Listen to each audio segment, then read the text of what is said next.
Shalom, haleluya. Apa kabar Bapak Ibu? Pasti luar biasa. Bapak Ibu, hari ini kami membaptis 4 orang anak. Orang anak muda, yang satu seorang murtadin, seorang Islam memberi diri dan dibaptis menjadi pengikut Kristus. Jadi hari ini kami membaptis dia. Dan 3 orang mudi Kristen yang memberi diri untuk melayani Tuhan. Bapak Ibu dapat menyaksikan cuplikan video ini. Selamat menyaksikan. Tuhan Yesus memberkati kita semua. Sudah.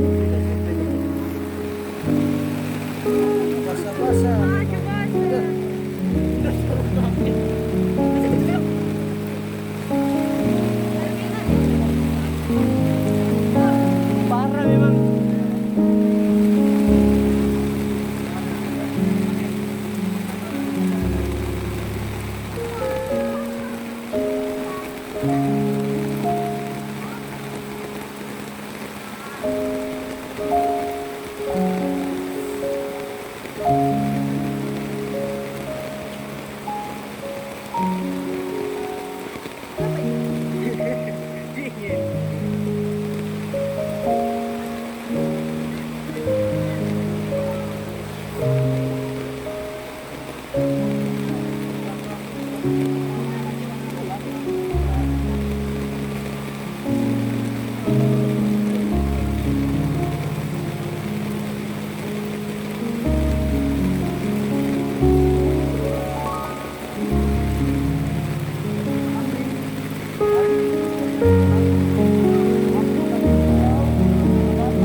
Yes, amen.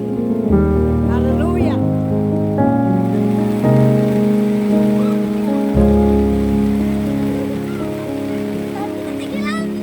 Haleluya.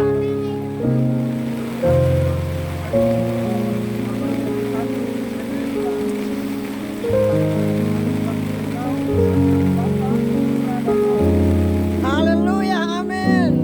Terima kasih Tuhan Yesus. Haleluya, Intan.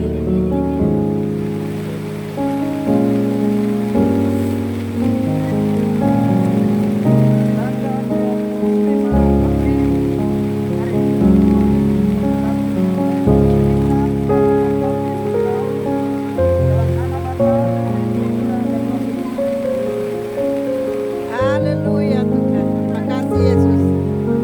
Haleluya.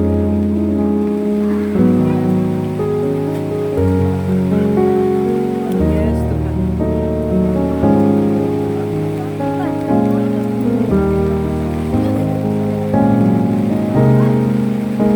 Amin. Yes Tuhan. Ya Tuhan. Glory Yesus. Amin Tuhan.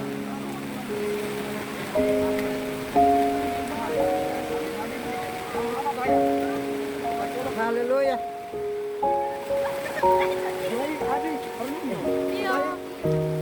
Pak kamu kasih mati. Iya, apa foto mati. Shalom, Bapak Ibu yang dikasihi dan diberkati oleh Tuhan. Hari ini saya sangat excited. Saya bersuka cita di dalam Tuhan, sebab Roh Kudus selalu memenuhi sukacitanya di dalam saya mengiring akan Dia. Nah, bagaimana dengan Bapak Ibu? Apakah roh yang sama juga membuat Bapak Ibu tetap excited dalam pekerjaan, di dalam pelayanan, sehingga saudara-saudara tidak pernah putus asa, namun saudara-saudara tetap semangat dan melakukan semuanya untuk Dia. Haleluya, haleluya. Nah, Bapak Ibu mungkin bertanya, kenapa saya bersuka cita? Karena hari ini kami dipercayakan 4 orang untuk menerima baptisan air. Haleluya, haleluya. Dan 4 orang adalah orang-orang muda semua.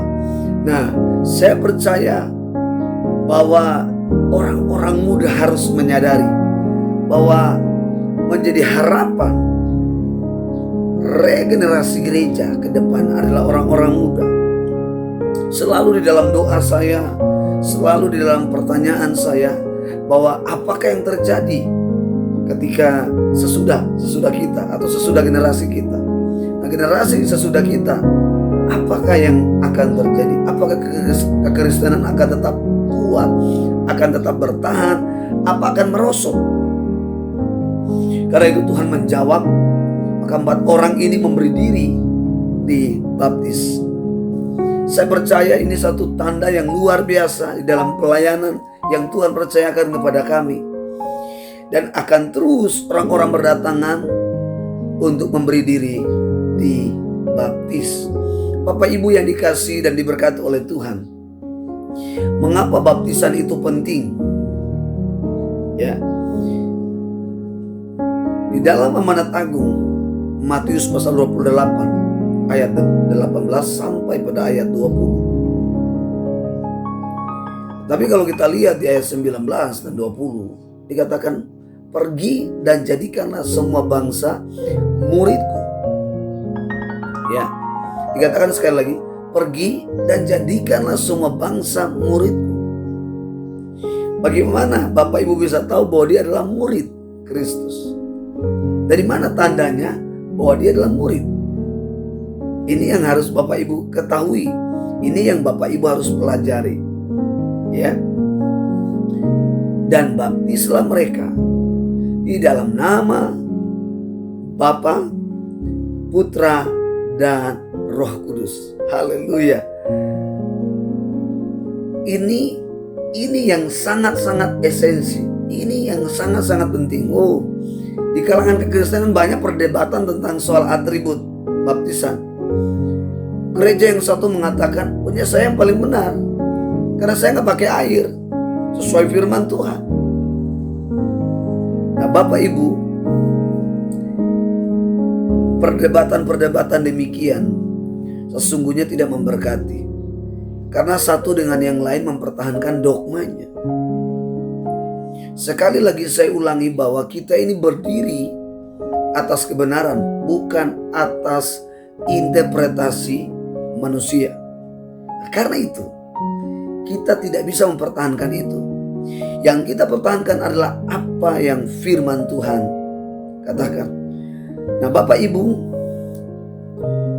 ada beberapa hal yang ingin saya bagikan tentang arti baptisan. Nah, mengapa kita perlu dibaptis? Dan seberapa penting baptisan itu bagi kita? Apakah perlu air yang banyak ataupun perlu air yang sedikit? Tergantung situasi dan kondisi. Bagaimana dengan orang yang sakit parah dan dia bertobat percaya dan dia harus dibaptis? Apakah dia perlu harus ditenggelamkan? Ya, dan itu yang saya katakan tadi bahwa itu kembali pada situasi dan kondisi. Nah, baptisan air, saya melihat di satu firman Tuhan, di satu ayat firman Tuhan yang Tuhan percayakan kepada Paulus untuk disampaikan kepada jemaat di Roma. Roma pasal 6 ayat 1 sampai 14. Roma pasal 6 ayat 1 sampai 14. Jika demikian, apakah yang hendak kita katakan? Bolehkah kita bertekun dalam dosa supaya semakin bertambah kasih karunia? Ya, sekali-kali tidak. Bukankah kita telah mati bagi dosa? Bagaimanakah kita masih dapat hidup di dalamnya? Jadi inti daripada atau arti inti dari baptisan itu ayat 2 sudah dijelaskan. Bahwa ketika saudara-saudara, Bapak Ibu mengambil keputusan untuk dibaptis, itu komitmen mutlak. Saudara sudah mau, bukan sekedar melepaskan, tapi mematikan dosa di dalam diri kita. Atau tidakkah tahukah kamu bahwa kita semua yang telah dibaptis dalam Kristus telah dibaptis di dalam kematiannya? Nah, baptisan air yang saudara dan saya ambil setelah percaya ini ada hubungannya dengan karya salib Kristus. Pertanyaannya begini, kalau Yesus disalibkan untuk dosa seluruh umat manusia, kapan saja, di mana saja saudara percaya Yesus, maka anugerah pengampunan itu mengalir turun ke atas hidup saudara-saudara sekalian. Bagaimana dengan kita yang memberi diri untuk dibaptis? Ketika saya dan saudara berkomitmen mengambil keputusan untuk dibaptis, masuk dalam baptisan air, itu artinya saudara mematikan segala keinginan, perbuatan, bahkan karakter, tabiat dosa dalam hidup saudara. Jadi apakah mengambil keputusan untuk dibaptis adalah hal yang mudah? Tidak adalah hal yang mudah. Karena saudara harus mematikan sesuatu yang bersifat dosa dalam diri saudara. Yesus merobohkan segala kubu yang dibangun oleh iblis. Tipu daya iblis ketika dia mati. Salah satu ketakutan yang paling besar yang iblis hadapi ketika Yesus menyerahkan nyawanya untuk semua orang yang mati oleh karena dosa. Nyawa Kristuslah yang membangkitkan orang-orang demikian. Karena itu saudara-saudara, saya lanjut. Dengan demikian kita telah dikuburkan bersama-sama dengan Dia oleh baptisan dalam kematian, supaya sama seperti Kristus telah dibangkitkan dari antara orang mati oleh kemuliaan Bapa, demikian juga kita akan hidup di dalam hidup yang baru. Nah, seringkali orang sudah bertobat, tapi kehidupan lamanya masih ada, tabiat lama masih ada. Kenapa? Ayat 4 dikatakan, kalau mau mati segala tabiat, dosa-dosa keinginannya mau mati, apa yang harus dilakukan? Kuburkan. Orang kalau menguburkan segala sesuatu, apakah dia perlu gali atau dia tidak perlu gali? Tentu pasti dia harus menggali sebuah tanah dengan ukuran yang ia mau.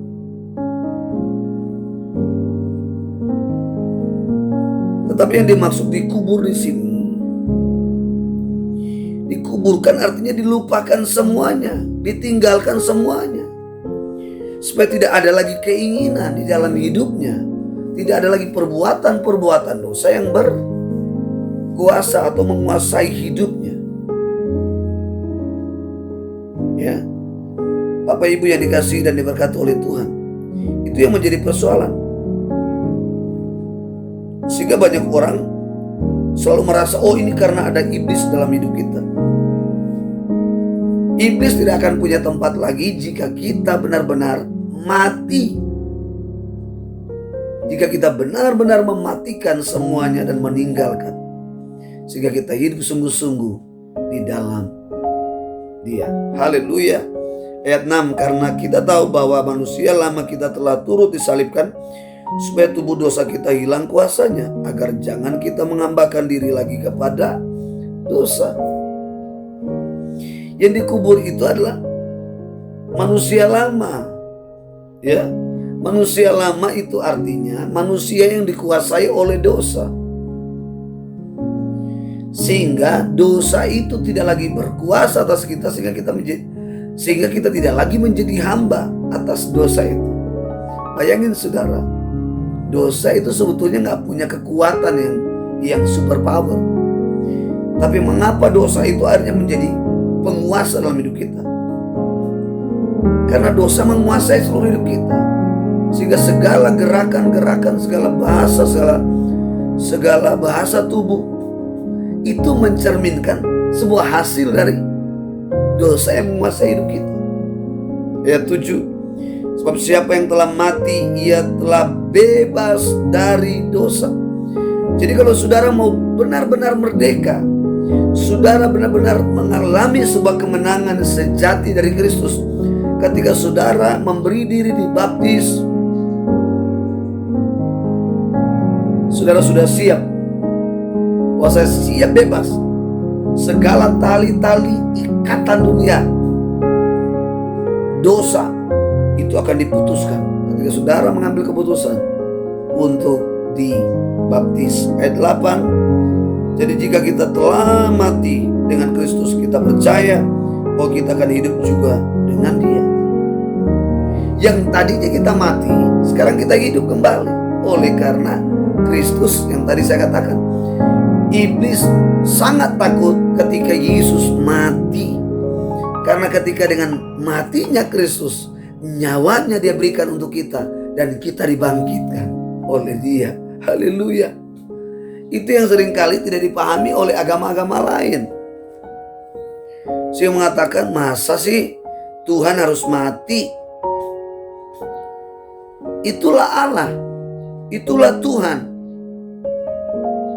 Dia membuktikan bahwa Dia Allah. Dia adalah sang pemilik kehidupan. Hanya Dia yang sanggup menghidupkan yang mati menjadi hidup. Haleluya. Ayat 10, sebab kematiannya. Ayat 10, sebab kematiannya adalah kematian terhadap dosa, satu kali dan untuk selama-lamanya. Dan kehidupannya adalah kehidupan bagi Allah. Demikianlah hendaknya kamu memandangnya, bahwa kamu telah mati bagi dosa, tetapi kamu hidup bagi Allah dalam Kristus Yesus. Saya melihat ada banyak orang Kristen terkadang berkali-kali dibaptis. Kenapa orang Kristen berkali-kali dibaptis? Dengan alasan karena pindah di gereja satu, gereja A, gereja B. Baptisan itu adalah bicara tentang apa? Pertama ya, kesiapan hati kita untuk mau masuk di dalam rencana Tuhan. Nah, karena itu seharusnya tidak akan dibaptis berkali-kali, satu kali untuk selamanya. Contoh, saya dulu Kristen. Ketika saya jadi mualaf, kemudian saya berjumpa dengan Tuhan, saya kembali. Nah, saya berkali-kali bertanya kepada beberapa pendeta dan mereka bilang harus dibaptis kembali. Dan bagi saya layak, harus dibaptis kembali. Ini satu kasus. Tapi kalau saudara cuma jatuh dalam dosa, kembali lagi, ya, terus dibaptis, ini bagi saya konsep yang sangat keliru. Yang tinggal adalah saudara mau tidak meninggalkan segala ikatan masa lalunya. Makanya saudara, kenapa kita melakukan demikian? Karena kita tidak paham makna akan baptisan air itu.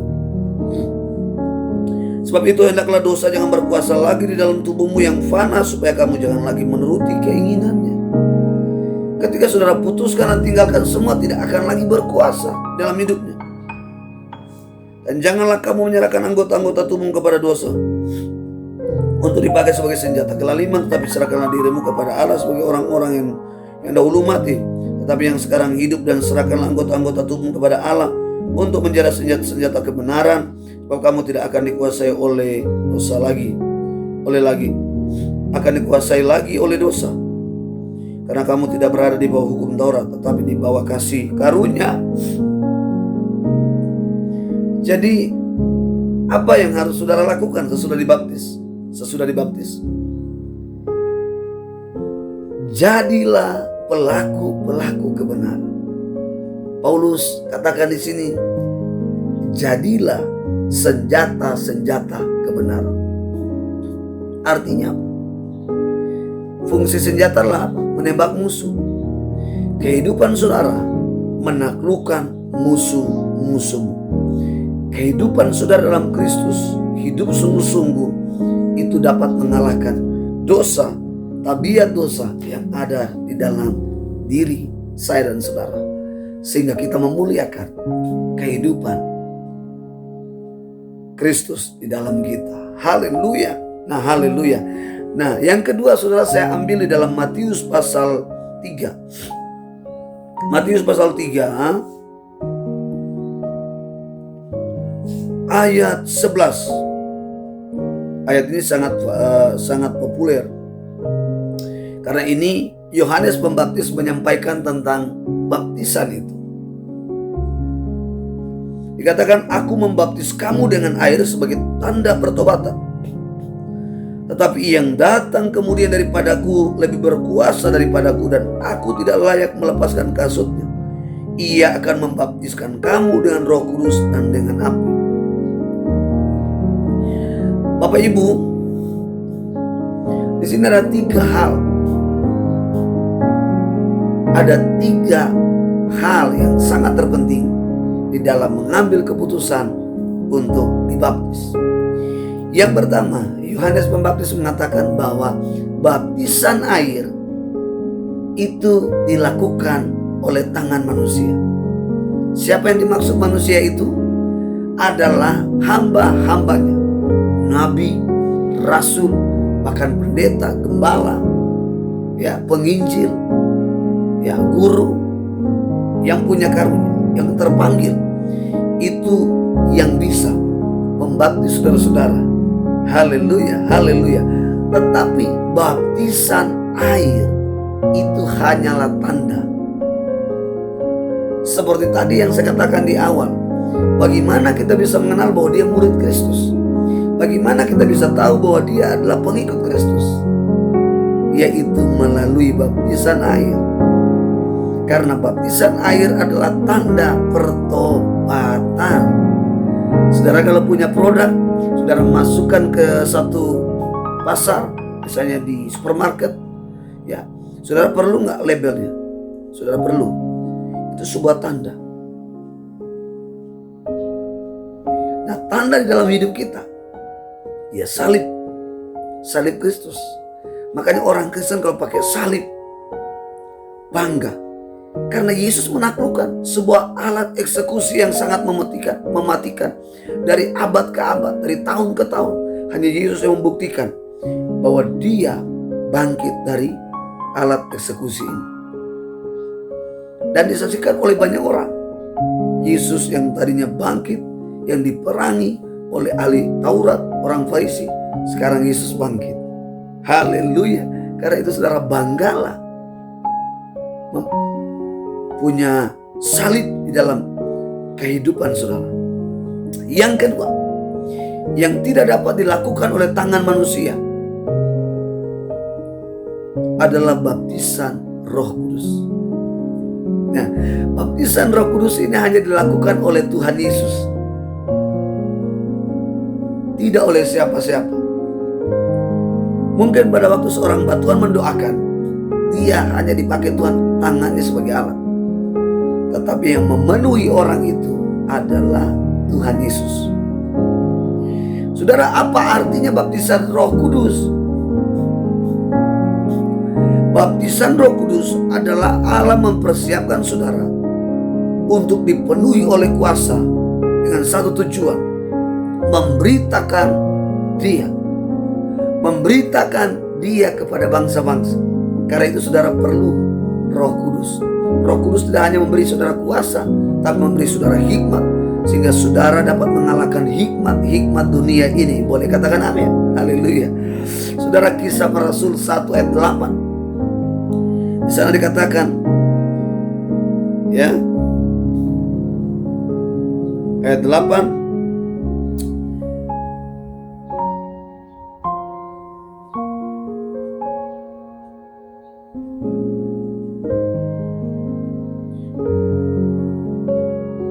Kisah 1 ayat 8 dikatakan, tetapi kamu akan menerima kuasa kalau Roh Kudus turun ke atas kamu, dan kamu akan menjadi saksiku di Yerusalem dan di seluruh Yudea dan Samaria dan sampai ke ujung bumi.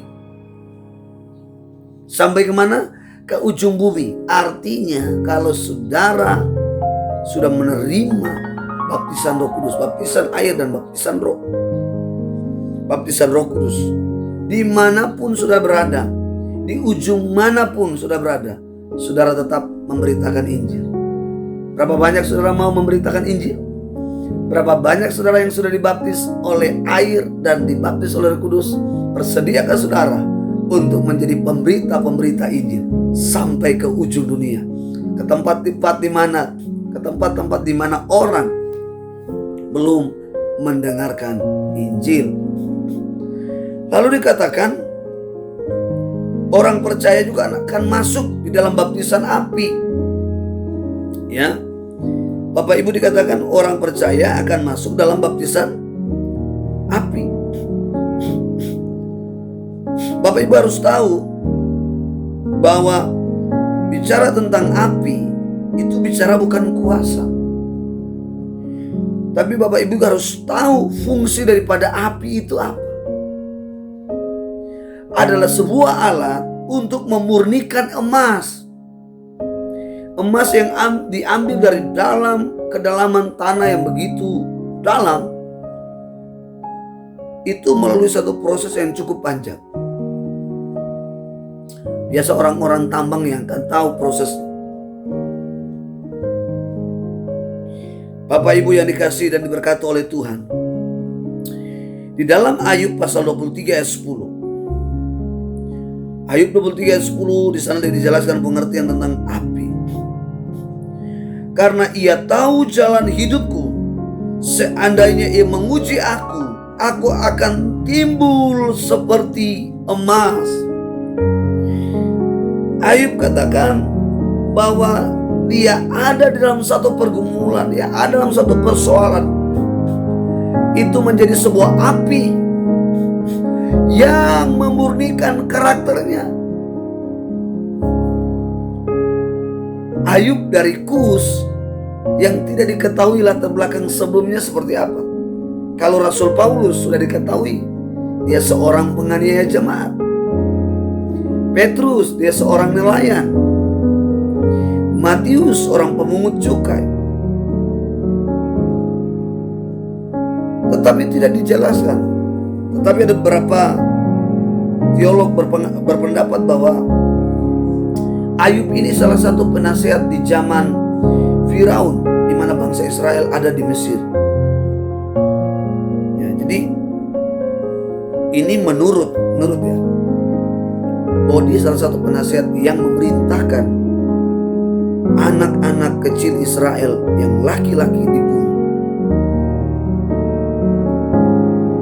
Tetapi saudara, semua pokoknya semua kita ini pasti akan masuk di dalam baptisan api. Makanya saudara, tahap 1, tahap 2, tahap 3, yang paling sulit itu di tahap 3. Karena pemurnian Tuhan itu luar biasa. Saudara-saudara yang suka glamor, yang suka buang-buang duit sembarangan, saudara akan diproses, saudara akan dimurnikan dalam hal apa? Keuangan. Ada banyak hal akan terjadi. Saudara yang hidup dalam perzinahan, saudara yang masih dari di sinilah saudara dimurnikan. Karena itu saudara-saudara, berilah dirimu dengan sungguh-sungguh supaya ada kemuliaan yang memancarkan dari dalam keluar. Kalau saudara melewati 3 hal ini, apa yang dikatakan oleh Rasul Paulus kepada jemaat yang ada di Asia Kecil, kamu akan menjadi surat Kristus yang dibaca oleh semua orang, bahwa kita semua adalah murid Kristus. Haleluya, haleluya. Sampai di sini kebenaran firman Tuhan. Kita akan berjumpa kembali di lain kesempatan. Tuhan Yesus memberkati kita semua. Shalom.